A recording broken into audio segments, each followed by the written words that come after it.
بسم اللہ الرحمن الرحیم۔ السلام علیکم ناظرین، علاقائی خبروں کے ساتھ میں ہوں علی حسن صابری اور آپ دیکھ رہے ہیں نوائے نیشن۔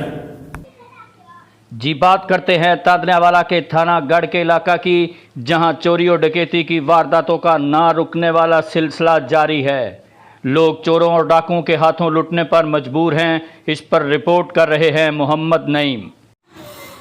جی بالکل، تھانہ گڑھ فتح شاہ کی حدود میں چوری ڈکیتی اور راہ زنی کی وارداتیں جو ہیں وہ عروج پر جا رہی ہیں۔ آئے روز غریب عوام ان لٹیروں کے ہاتھوں سے لٹنے پر مجبور ہو گئی ہیں۔